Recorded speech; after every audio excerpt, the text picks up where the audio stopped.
Thank you everyone for coming. A lot bigger crowd than last time I spoke. So we're going to talk a little. We're going to try to talk about some functional programming. Yeah, make programming great. I was supposed to give this last week on election day, so that's the red, white, and blue and that stuff. But we got pushed off a week, but I didn't update my slides. But yeah. Election night. What did I say? Election night. It was supposed to be on election night. Thank you, Yal, our designer, for the colors. Like whatever, we do weird things. Yeah. So a little bit about me. This is me, Ellie Golding. That's me.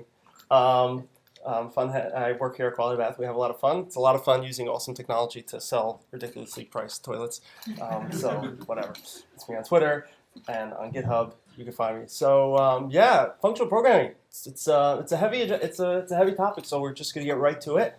Obviously, we're talking about lambda calculus and category theory, monads, comonads, monoids. These are all the real functors, transducers, applicatives, isomorphism, endomorphism, pointer functors. And I know what you're all thinking. And the answer is absolutely not. I'm really joking. So this is me one morning. Basically, I'm not one of those cool functional programmers. I don't know Haskell. I know maybe a little bit of Clojure. I've looked at some Elm, but I'm not one of those cool people who could talk about all those things from that previous slide. I don't even know what those words mean. But just about every time you ever look at anything about functional programming, that's what you see, and you get very scared. So what we're going to do, what we're going to try to do here tonight, is basically take you on a journey of the things that we discovered here at Quality Bath. One morning, maybe it's not really me, it's really TK. We just decided one day that we're gonna function in JavaScript. Functional programming is becoming a big word. So let's see what it's all about. And basically what we found is that without doing all those, without learning about what endomorphic applicative functors are, you can actually get to the core of functional programming and apply the essence of it to just about whatever paradigm you're programming in, and you can get some really big wins.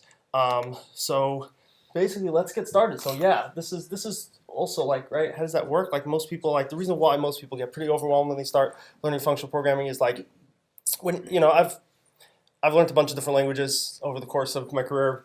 Too much PHP, a little bit of Ruby. You've and every time you go to a different language, you basically, it's like going to a different car. You really know where everything is. You just have to find, what everything is supposed to do. You just have to really just get used to it. A class is a class, and module is a module, functions and everything. Functional programming also, it's it's almost like learning how to fly a plane. It's you just don't have certain things. You don't have variables. You have things that hold values, but they don't change, right? You have a lot of weird things over there, and it's just different, right? It's like when you get on an airplane, there's no reverse. You get a little nervous, but that's because you're flying in three-dimensional space. You're not driving on a car. Things are just very different, and people get very nervous. So they get afraid to learn it, but if you really get into it, there's really a lot of advantages. Like I said before, if you actually just get to the core, the essence of what functional programming is, there's a lot of advantages. You could really reduce the complexity of your code. You can make your code easy to reason about. That's a cool buzzword that everyone likes to say, so I had to say it. Eliminate global mutable state, which is just about the biggest pain points in programming for years. And you increase reusability, right? So I know object orientation promised that for years with inheritance and polymorphism and all that exciting stuff. But at the end of the day, most people will tell you that when it comes to when you're you have your object hierarchies and you want to reuse them, you bring them over to another code base. One of the examples that someone gave is that it's you want a banana, but you have to bring the whole gorilla and the jungle with you. That's object-oriented programming. They say it's reusable, but it's really not reusable. If you bring over one class, you have to bring the parent and the cousin and everything, whatever. So functional programming really, there's no classes, there's no hierarchies and stuff like that, we'll see, and it's very testable, and that sort of really just fits with everything else. And we're going to see why this is all true, and of course less bugs, right? Those are the only 4 emojis that were on my computer, 4 bug emojis. So like I said before, object-oriented programming. I'm gonna let you finish, but functional programming it's really cool. Let's give it a shot. So let's get right to it. So what is functional programming? What actually is functional programming? And so I'm gonna use JavaScript. JavaScript is not a purely functional programming language. a purely functional programming language forces you to be functional. JavaScript is a cool language because it allows you to do functional programming within within its own paradigm. It has certain things that are certain features that are essential, like first class objects and stuff. Objects being first class functions. Excuse me, functions being first class objects is very crucial. JavaScript also, like, their object model is a little weird. The prototype, it's not classical inheritance. JavaScript is a great. It's just a great way to get started. Like it's a great language to get started learning about it. So let's get to it. So functional programming is all about functions, right? Obviously, functions everywhere, and people tend to make fun of it like that, like, oh, it's just functions, like in with object-oriented programming, we have, like, other stuff like, we have design patterns and all those cool, stuff. And JavaScript is and functional programming is just functions. It's true and it's not true. It is all about functions, but as we'll see later on, there's a lot more to just functions. But once we're talking about functions, we're talking about a specific type of function, and that's called a pure function. What is a pure function? This is where we're starting to. This is the essence of function. At the end, this is the essence of functional programming. It's all about functions, function everywhere. What type of functions? A pure function. What is a pure function? You hear this word a lot. A pure function has referential transparency, which means, right? They're not procedures. It's not a list of things. It's a mathematical function that has input and has an output. And it will always, and you could look at the function as it will always return the same value. Referential transparency means you look at it and you could say, and you could basically replace the function call with its value throughout your whole program because it will always produce the same value. There's no hidden inputs. They always produce the same value, like I said. And my cast is not working. Now it is working. There we go. So it always, like we said, it always produces the same value. There's no hidden inputs. What's a hidden input? Hidden input means that the only input that's there is the only parameters that you have are the parameters that you define, right? If you have a function that takes parameters A and B, there is no other inputs. A hidden input in JavaScript, arguments, right? There's a lot of hidden inputs. If you access any global, that's a hidden input. If it uses that if it needs that for its computation, that's a hidden input. There's no hidden inputs. A function and a function has no side effects, which means that it returns something, and that's all it does. That's all it does. A side effect is any effect, anything that it does to any change that a function does other than the actual computation that it's trying to do, and it affects anything, it mutates anything in the outside world. That is a side effect. JavaScript. So in functional programming, we want all our functions to be pure functions. Now, obviously, if all your functions are pure functions and you have no side effects, your program is not really doing anything, because if you can't have any, right? Examples of side effects are things that we do most of the day, right? We make HTTP calls, we read and write to the file system, we call the database, we have I/O, right? We write to the screen. Those are all side effects. Those are not things that are happening within our functions, right? So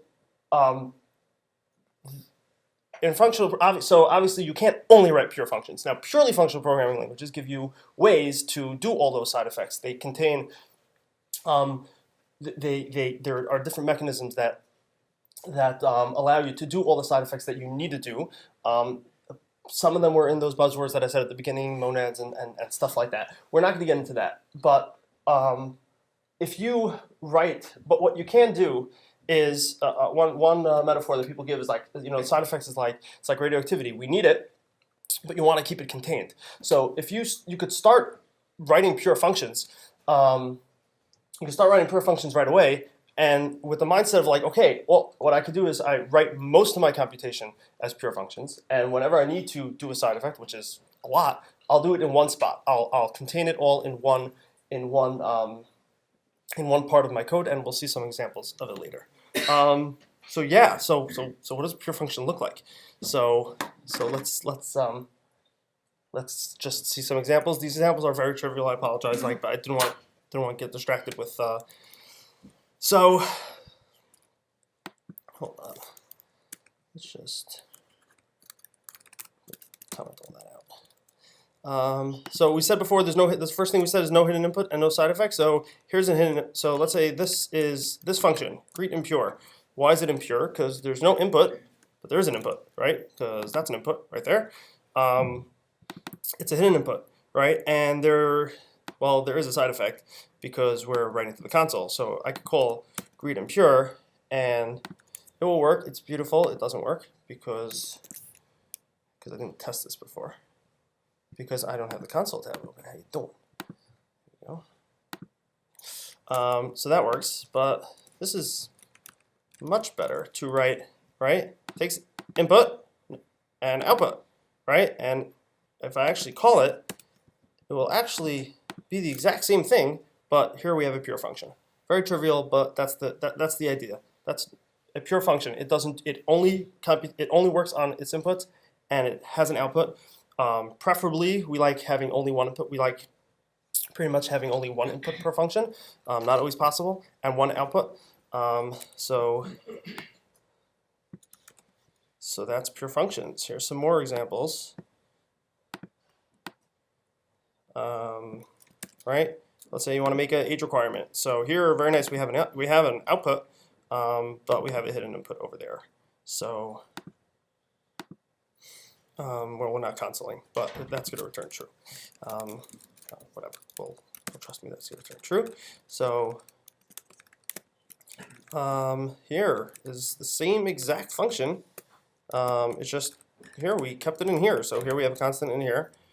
So we have our input and we have our output. So again, the two functions are doing the same thing. It's just one's pure. Now, why do we want pure? Well, like we said before, referential transparency. We could just look at the function. We'll always know what it's going to be. And also testability, something we didn't talk about. If you have a pure function, you don't need mocks, you don't need spies, you don't need anything. Everything's a function. You can just write unit tests for every single one of your functions. And that's awesome. Now this looks like a pure function, but it's really just a silly pure function because there's no input. And if there's no input, this could just be a constant, really. So that was a waste, right? Well, it wasn't a waste. I wrote that, right? This really just be a constant. If you ever have a function that's just returning a value, that's always going to be the same value. And this is also, right? This guy has no output, so he has input, he has no output, it's just assigned to z. So that's also just a silly function. So here is the quintessential pure function. Just the add function, takes two things and returns it, and very important, it will always return the same value. It will, like, always, right? It prints 3, and it still prints 3, and it will always print 3. And if something's always printing 3, you could do something called memoization. I pronounced that wrong, but basically you could like add caching to your functions, and if it's always producing the same value, if it's a computationally heavy function, if you just cache that value, so you just won, because now every single time you call that function, instead of actually running the computation again, it's just returning the value that it computed the first time you ever called that function. You can't do that. But you know, here's some examples of impure functions that you'll probably see every day: write file, database, AJAX requests, sockets, and stuff like that. These are all impure functions. They are very necessary to live with. But the point is over here, if most of your functions are being written as pure functions, and you contain all your impure functions with all the stuff that you need to do, you have all the benefits that we said before. If anyone has any questions, just please stop me at any time. So that's a pure function. Now we're going to talk about cousin of impure functions, and that's immutability. Very similar in concept. The point is that immutability means you can't change things. Once values are immutable, they are always the same value, right? You never reassign a variable in place. That's one thing that you can never do. Yes, Sue. What? Change your mind? I feel like I'm getting back to asking you questions. What did you say? I feel like I'm getting back to asking you questions. I didn't hear you. I said, I feel like I'm getting back to asking you questions. Oh, okay. No, what do you mean if it always gives out the same value? If something is... Why would that be useful if it always gives out the same value? Well, it's not really the same value because it's not the same exact... It's the same value based on... Okay, in mathematics, the mathematical definition of a function, right? I didn't say this before, is a relationship between two values, right? If you have a function that does something, so if you give it a certain value, it will always produce that value. So it's not that it's always returning the same value. It's that for a specific input, it is always giving the same output. Yeah, I'm sorry, that's why I said before, that function, that one of those functions that I did over here was like, this function always returns 10. So yeah, that's like, what's the point? It's always returning really the same value. When I'm talking about returning the same value, it means for a given set of inputs, it will always have the same output, right? And you can replace the. And that's right. And you could just replace, when you see a specific input, you could just replace it with the value of the output because you know it's going to be there, right? That's what referential transparency is. What was that? Add 1 and right. 2. Add 1 and 2 is 3. It will always be 3. It will never not be 3, right? Okay. Immutability. Never reassign a variable in place because also, if we're talking about mathematically that doesn't make sense. X equals 1 and then x equals 2 makes no sense. X is 1, right? And you never mutate data if you have objects, right? Never mutate your objects. Never change values of properties and stuff like that. Now, I know you're all saying like, okay, then what does my program do? We'll see in a second, right?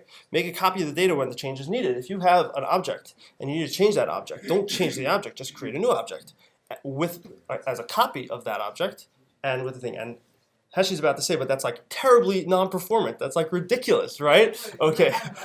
So the answer is that most purely functional languages will built into the language are mechanism. They have persistent data structures. Closure, Haskell, I think Haskell.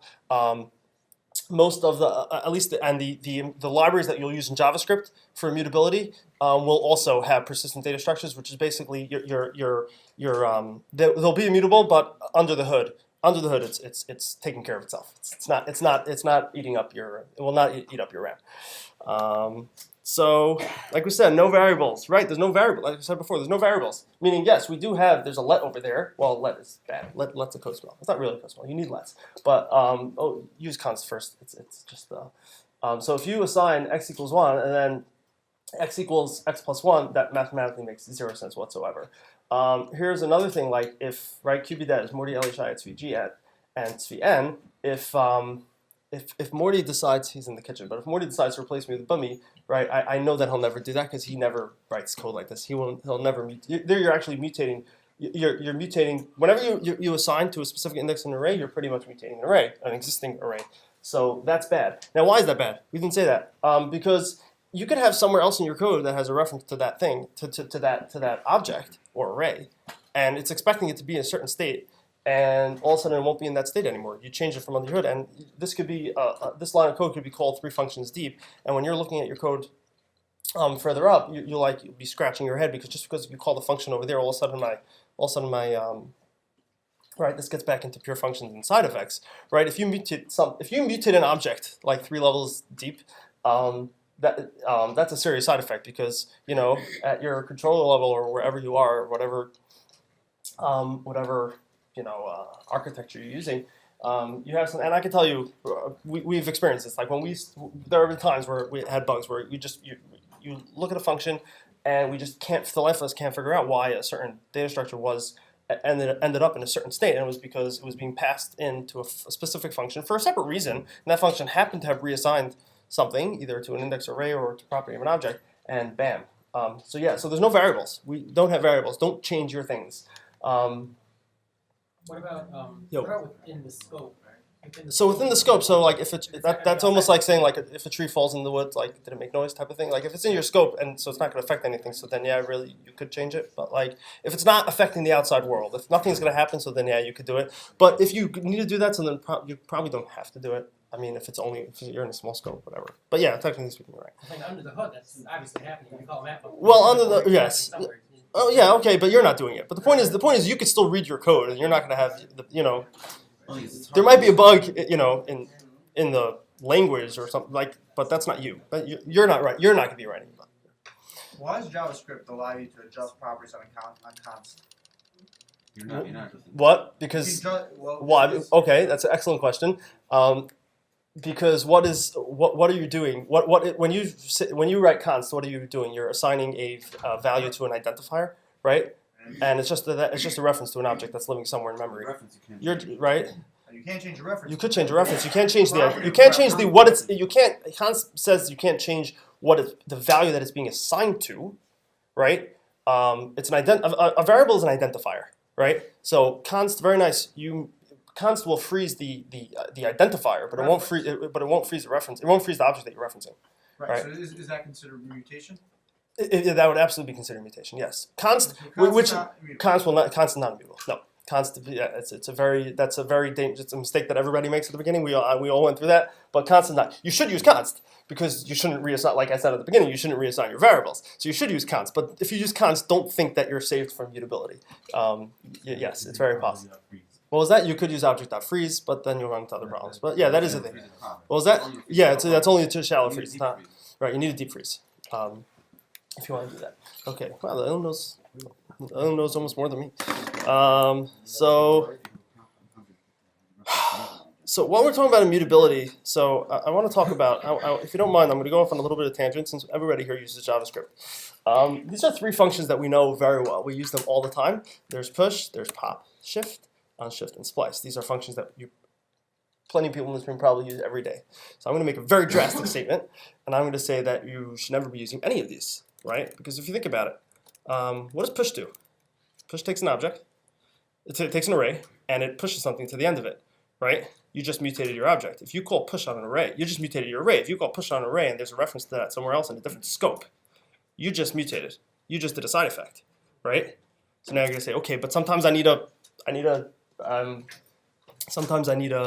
add things to arrays, right? So what did I say before? So make a copy, right? Just make a copy. So if you look at this example, so what's the example that MDN is going to give you? You have an array of different sports, soccer, baseball, and you want to add football and swimming. So over here, you first of all push returns the length of the resulting array, which is just weird, and you don't get it right. You don't get the array back. You have to reference the original variable, which is also weird. So you're doing push to create the array, but in order to get a reference to that, you have to call the original variable. So as an activity today, I was bored. I wasn't bored, no, but. So this is the example that MDN gave. So if you run it, so obviously you have soccer, baseball, football, and swimming. But I would much rather do this, right? I'm going to introduce you to a new function called concat. It's not so new, but it's something that you should use. If you have old sports or rich sports or whatever, and you want to add it, you just take it and you concat. And concat will not touch this, but it will create something new. So if you run it, right, so old sports is going to be the same. Soccer, baseball, you didn't mutate, and now you have something new. And if you want to get the length, you call that length like a normal human being, not using the return of a push function. Whatever. Don't you run into a problem of having, just constantly creating new So that's what Heshi asked before. So yes, you could, at a certain scale, this might become non-performant. In JavaScript, it's probably not. If Is the issue here that you shouldn't be using arrays as your database? Is that really the actual issue? well, you need array. It's not a database. You need arrays in order to have compound values in memory. I'm saying it's not. I'm not saying you shouldn't use arrays. But I don't think you're going to get to the. I don't think you're going to get to the degree where this is going to start being. If you're a micro optimizer, then this is not for you.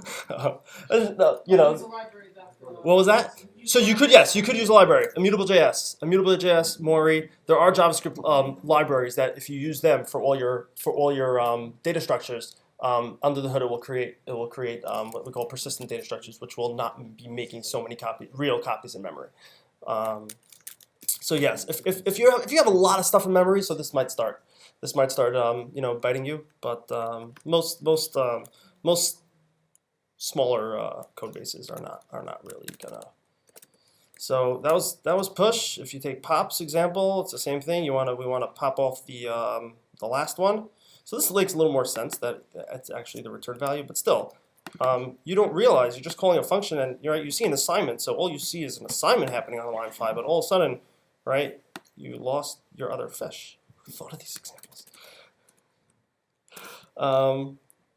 So really the same thing. So this is the original one, like you said before. You now mutated. We're missing sturgeon from over there. But if you just used slice instead of push, instead of pop, right? Slice. What does slice do? Slice gives you a slice of an array, but it will not change it. So it will return you an array with the slice. So if you want to pop off the last one, you just do -1, and then you dereference it. But that's ugly. So if you use ES6, since we're using ES6, right? Okay, we're already up to, we're almost in 2017. So you could just use array destructuring, and it's pretty easy. And there you go. So at the end of the day, you do so. Yeah, same. These two things are the same thing, right? I don't want to bore you, but it's going to be the same thing with shift, right? If you shift something, that's the same thing as pop, just from the beginning. So if you run it, also I didn't comment this out. Now we have a lot of stuffs in the console. So we have fish before, it has 4 things, after only has 3 things, and you removed it. So that's bad, right? So, much better, right? What do? We have a fish, but we just slice off the first one, right? Start from index 0, length of 1. You slice it off, and you never change the original. So fish before has 4 things, afterwards still has 4 things, yay, and we remove the beginning. Unshift, right, is where you add something to the beginning. All right, all of a sudden here someone else must have wrote these docs because here it's numbers. But here you go, you just keep pushing things onto the array itself, and it's just growing and growing and growing. So purity, please. Oh, we have concat again, right? Concat's an awesome function. We use it a lot over here. So you have your original array. If you just take an array with a 0 and concat, so then you'll get the 0 at the beginning. If you take that array and you concat these guys onto it, and you notice that we're calling concat on the new values that we want because we want it at the beginning, because concat goes on to the end. The argument gets put onto the end. So we just flip things around. How about the readability in functional languages? Don't you have to constantly be, anytime you want to mess with an array, you have to constantly be creating new, like, Why is that not readable? It's just syntax, right? Where you naming everything R2, R3, new R. Oh, okay. This is a trivial example. You wouldn't be doing this if if you're right. You shouldn't be. Most of the times, if you're writing good functional code, you're not going to have all these intermittent You want to add a value states. to an array, you're renaming it. Anytime you want to. Why are you adding Why are you adding value to an array? You want to add something. You want to put something in an array. Why are you adding the value? Why are you adding the value? Definition of what the array is. Right. An array is a value, right? If you want to add element to the array, right? You want to add something to the array. Okay. Okay, so then you're gonna have to create a new array. Correct. New name, right? Correct. So I'm just curious. So if you're in the same scope, so then it might look a little weird. Most of the time, if let's say you're in a function using it as a return value of a computation, so then you're anyways going to be assigning a new value. So, but yes, you're right. It's not going to end up looking like this. These are trivial examples. Most of the time, you'll be passing values in and out of functions. Hopefully pure functions, right? So if you're returning new things out of those pure functions, right? Most of the time we don't write, like we usually like to modulate, write good modules and stuff like that. So you're not writing procedural code like this. I think it's more readable. Well, yeah. It's all defined, what it is. It's more readable, right? It's like we said before, referential. It's much easier to reason about. You look at it, you always know what every step, what you know what the value is. There's no surprises. You know what everything is at every single point. Yes, if you're writing long procedural code like this, so then yeah, you're gonna have to keep creating new arrays and R2, R3, R2, D2, whatever. You could usually have a more meaningful name. Right, that's true. Which is really what Ellie meant before when he says, why are you adding something to the array? If you're adding something to the array, so you want to be changing it, so then you're gonna have a more meaningful name. That new thing is gonna be. When you Okay. Yep. Are you gonna get to objects?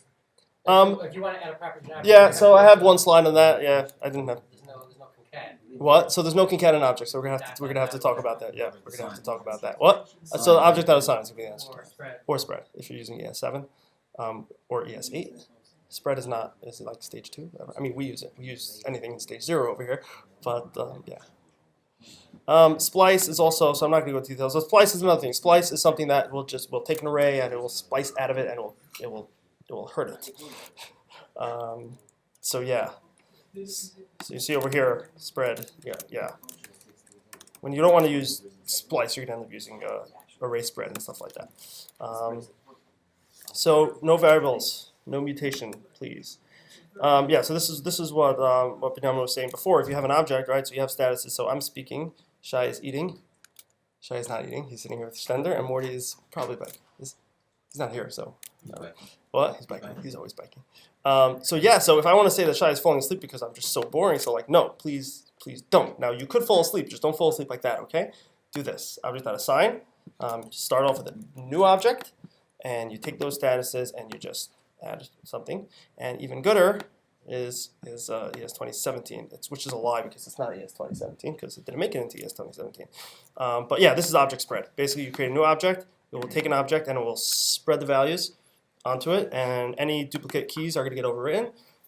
So you wanna add your new stuff after you spread. But we do this all the time.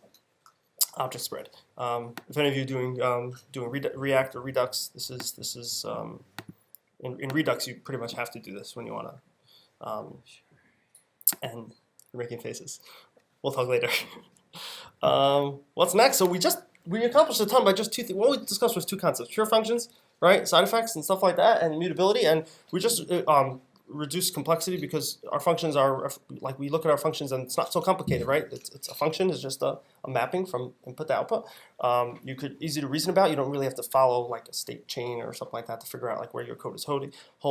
Testability, less testability because they're pure functions, no mocks, no nothing, and obviously less bugs because state, you just got rid of state. Just really check off global mutable state. I didn't really talk about global mutable state, but you eliminated state.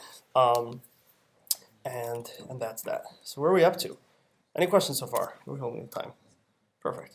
All right. So no one asked this question yet. Everyone asked very good questions, but there's one question no one asked. If you don't have mutation, there's a certain thing that we learn on day 1 in programming, no matter what course you're in. For loops. For loops. We just lost our for loops. It is impossible to do a for loop if you're mutating, right? Because you always have to start off with something and then you have to increment it because otherwise you will go on forever and ever and ever. So what do? Not only that, if you're doing a for loop to like compute a certain total value based on the values of your collection, be it an object or an array, right? Plus equals also you should never do. Well, you should never do it. It's the same thing. But the point is you're mutating something, right? So guess what? There are absolutely no loops in functional programming.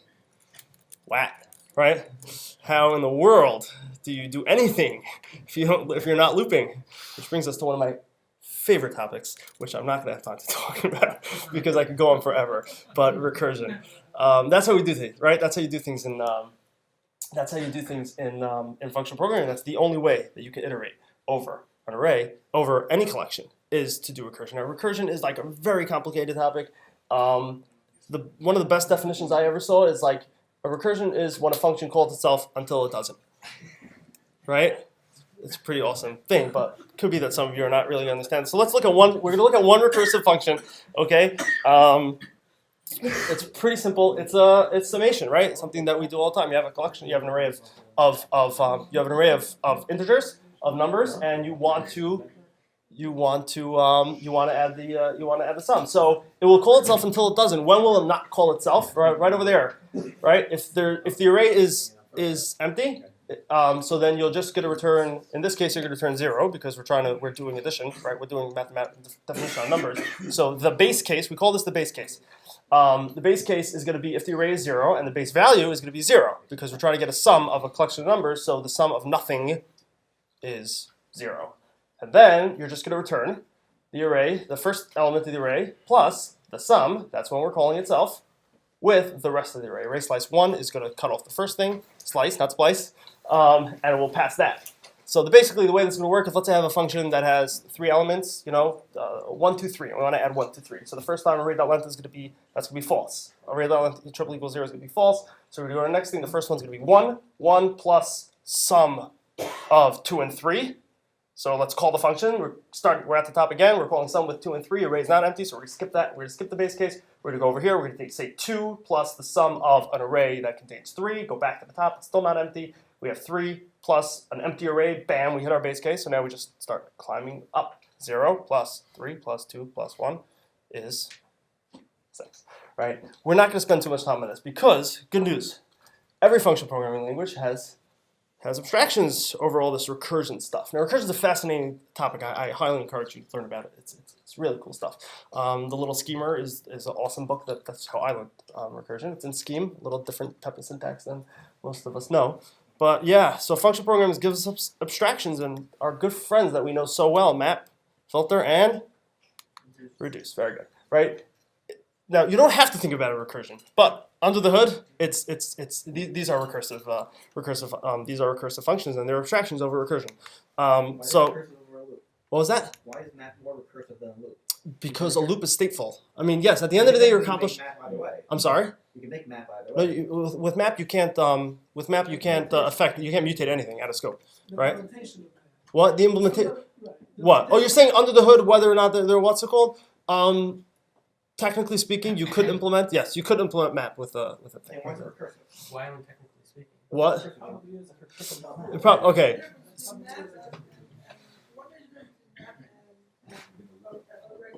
A regular loop, you're maintaining state. You can mutate other stuff. Okay. I'm sorry. With a recursive function, it's impossible. That is true. Yeah. So recursive. Okay. So technically speaking, you could say, technically speaking, you could say that this could be implemented as a loop. The point is, because in purely functional languages, you cannot keep state. You simply cannot do a for loop. Okay. At a basic primitive level, you're going to have to do recursion.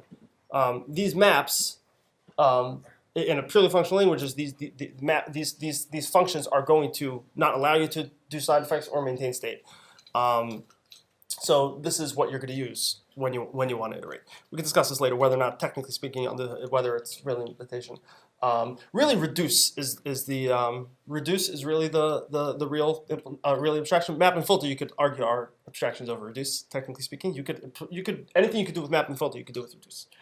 Just FYI, it's fun activity if you ever want to look into that. So map, we'll do this quickly. It calls a function for each element array, creating a new array. Right, we're not mutating. New array with the return values from each function call. So this is a very simple one. We'll have a function double that will take a number and double it. And you just map and double, and it will return you a brand new array with the numbers doubled. Any questions? Next. Filter. Filter will call a predicate function. A predicate function is a function that returns either true or false based on the input. For each element in an array, creating a new array with the original values for which the predicate returns true. Which means if there's anything in that collection that the predicate will return false, your new array will be smaller than your old array. Filter is even, modulo 2, triple equals 0, that's how you know if it's even, and nums.filter is even, will only give you the even ones. I think I did that right. And our good friend reduce, reduces the collection down to a single value by calling a function for each value of the collection, passing in to that function the value of the thing that you're up to, and the result of the previous function call as its arguments. That might have been not as clear, so we'll basically, this is pretty much, we're summing things up. So we have 5, 10, 10, 25. I don't know why I chose those numbers. But if you reduce it and you take the right, here's the function. Previous and the current number, and you just add those two. You start off with 0. That's our base case, right? And it will just do 50. Any questions? Good, right? Map, filter, reduce, explain with emojis, right? If you map over a cow, potato, chicken, and corn, and you cook them, you'll get that stuff. If you filter whether it's vegetarian, you'll only get the potatoes and the popcorn, and if you reduce it down, you'll get, okay, fine. Fine. So let's talk about something else. So we're doing pretty well. We're doing, oh dear, okay, 20 minutes. Let's talk about reusability, right? All you object-oriented people out there, right? We have reusability. We have, our abstract polymorphism, inheritance, encapsulation, all that stuff to help us with reusability. If we just have a bunch of pure functions, so how are we reusing them? We're cutting and pasting them all over the place. I hope not. So let's talk about some what we'll call them patterns or different tools beyond pure functions that help us write very awesome readable code. Higher order functions, partial application and currying, and function composition. 3 fun topics. So what is a higher order function? It's a function that either takes one or more functions as arguments or returns a function as its result, or both. This is from some smart dude on the interwebs. I don't remember. This is just a pretty generic thing. Maybe that's smart dude's me. I don't know. So yeah, we saw examples of higher order functions. Map, filter, reduce, taken functions. So that's an example of a higher order function. But we can write our own higher order functions. Now let's just do that quickly. Now these, you won't see the power of it, but just to prove that these are pretty trivial examples. If you want to make an adder, right? So obviously we can have an add function that adds 2 things, but what if you have something that always adds, you want a function that always adds to a specific value. So you could make an adder and take the constant value, that you will return a function that takes a value that returns the sum of those two values. Pretty trivial, but just proves the point that you could have a function that returns a function. So make adder 10, we'll do add 10. So this is a function. This is a function. You can actually call them. In order to see them, you have to do something with them, right? You don't have side effects, your program doesn't do anything, right? Let's run it. And it works. Do the same thing with strings. You want a greeter, so you pass in a greeting, and then you pass in a name, and you could put a greeting and the name together. So say hello is create greeter, hello, say goodbye, and then if I say hello, I say hello and goodbye. Well, don't leave it. That's just an example of function. Why is your inner function violating? Isn't your inner function a problem by not? It's a function which is referencing a variable outside of it. Okay, so that is a great question. So in JavaScript, that's a problem, right? The question was we're referencing that, so maybe that's a hidden input. So if you console.log, if my keyboard works, let's say I don't call it. Right. I'm missing something. Yes. Thank you. Right. I have a function. That constant value. If I was in a purely functional language, this constant value, which looks like a hidden input over here, if it was in a purely functional language, that will be immutable. So it's constant. So it's very nice you don't see it in the definition. You see it in the definition is over here, right? Right. The mechanism for that is called closure, right? Lexical scoping. You look at the lexical as in where it's being lexed, where it's the actual the interpreter is seeing where the function is being defined. Right over there, this is in scope, right? Hopefully this will never change. Now in JavaScript it will change. So JavaScript is not a purely functional language, and you do have to be disciplined in that regard. But closure, if you have immutability, then closure is not a violation of hidden input of pure functions. Functional language, would you have just defined that inner function as a separate function and then called it? Well, no, because then I lose my whole abstraction. Then I lose the whole benefit. The whole point is, like, this is a trivial example because we're dealing with numbers and strings, but you can imagine that this might be a function, right? Because functions could take functions, so you could like abstract like methods of computation that could change based on the function that you're passing in and stuff like that. Right, but the real answer to your question, and we once discussed this on Slack back in the day. Yes, in JavaScript, if you need for closure to allow you to still be pure, you need immutability. So that's higher order functions.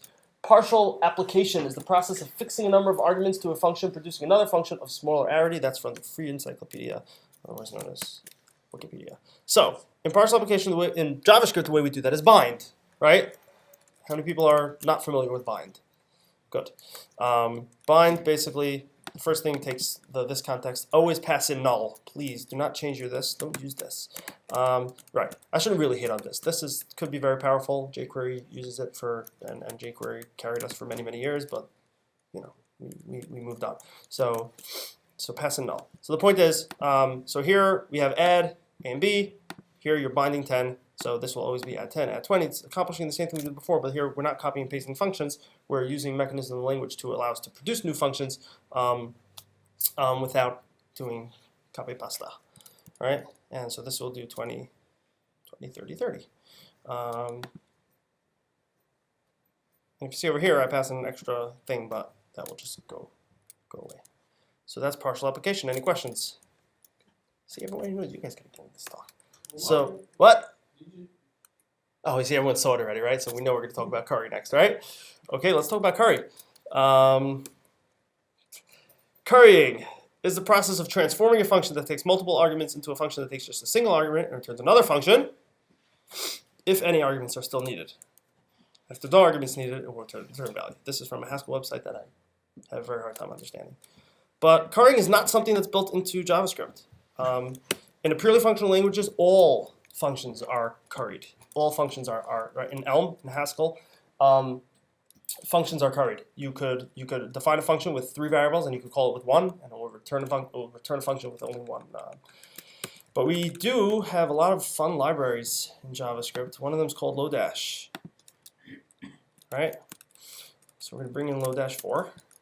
Okay. And now we can take our add function, which I commented out. So that's not going to work, right?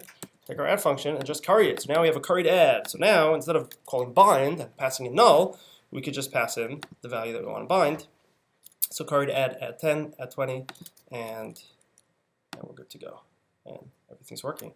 That's currying.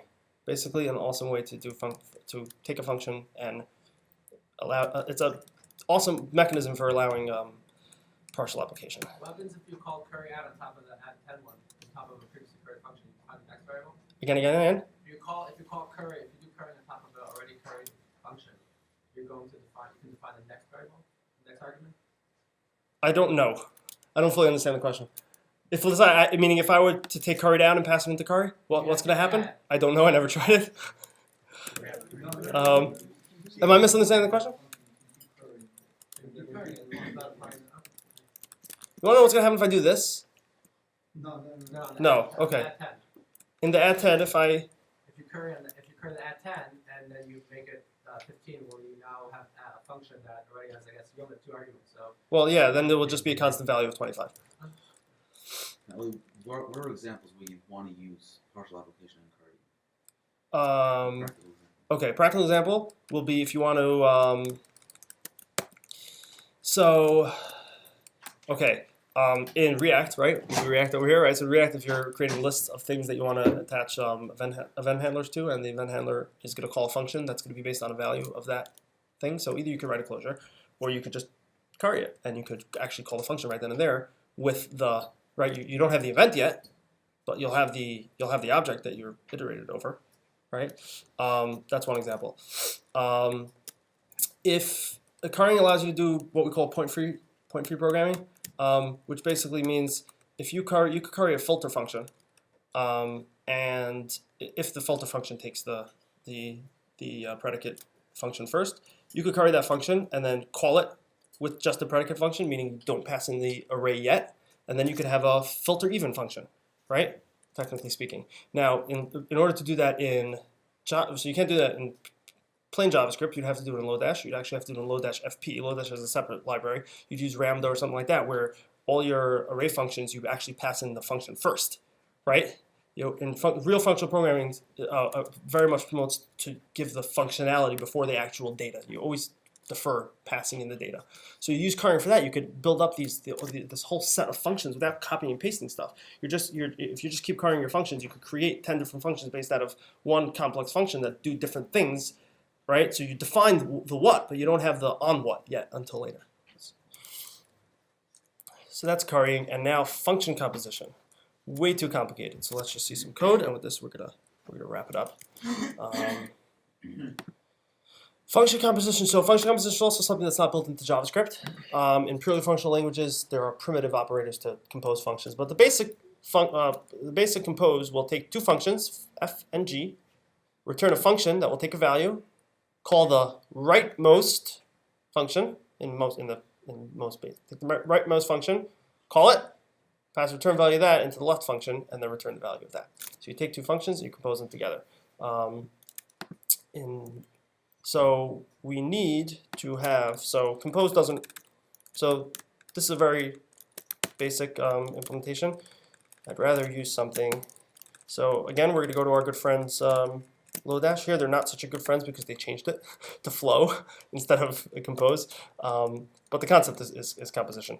We're going to flow the right. We're going to take the function from the right and pass our values through. So we're going to have a basic add function. We're going to have a sum function that will take the item. So what I'm going to do over here is basically I have we do e-commerce over here. You have a bunch of orders. You want to calculate the tax. So you have a bunch of items in order. You want to calculate the tax. So you have to calculate the order total. And you have to calculate the tax on that. So that's we're doing 2 things over here. Could we do it in one function without copying and pasting code, right? So we can. We have a sum function, which most functional languages have it built in. Which basically just reduces the items down with the add function. And then calculate tax will take something and add 7%.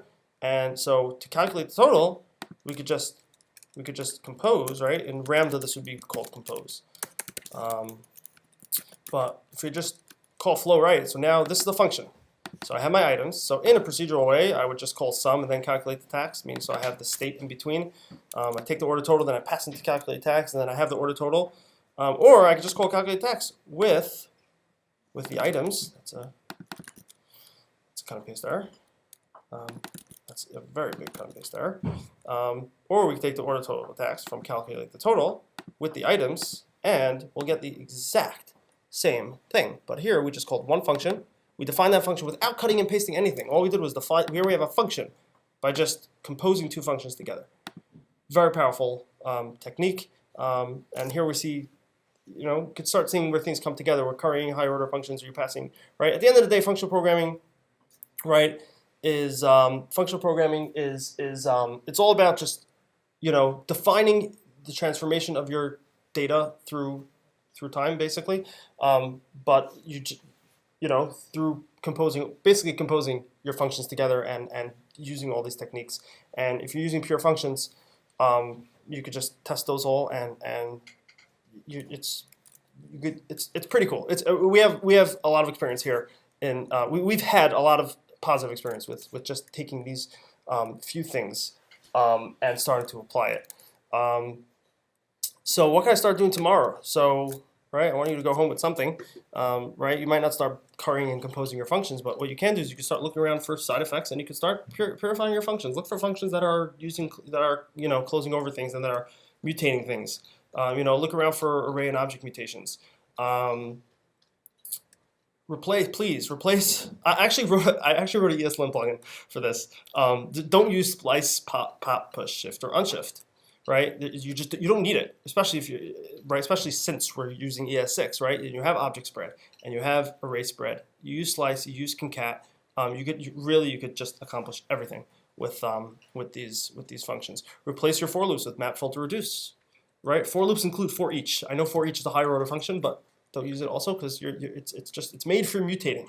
It's telling you please mutate, right? And we don't like mutating. So let's look at some resources. For you. This is an awesome book, Professor Frisbee's Mostly Adequate Guide to Functional Programming by Dr. Boolean, who's like our resident JavaScript mathematician. Here's a book by Getify. I'm not such a fan of this book, but Getify tends to get distracted on his shitas on JavaScript, but he does have some good stuff in here. In terms, he tries to get straight to the essence over here. This guy, Charles, he writes a lot of functional stuff on Medium, functional programming stuff. So he has a whole series called "So You Want to Be a Functional Programmer." It's 6 parts. It's a great read. Practical Introduction to Functional Programming. This is also this article came out of some lady from Recursion Center in New York, the boot camp over there. Great article. This is a great talk that was given recently by JS on Conf. Learning functional programming. I'll post this all later. And this JavaScript, can't pronounce it. That book, also very good book on functional programming. MPJ. What? MPJ. Oh, MPJ. Oh my gosh, I forgot about him. Yes, fun functions. This guy, right? This dude, right? Is this guy is like one of the most awesome people that I know. Just saying. So he has a YouTube channel. He has a YouTube channel, a lot of stuff on functional programming. Higher order functions, factory functions. He's a complete lunatic, but he really knows his stuff. So that's that. I think that's it. Thank you so much. Thank you everyone for coming.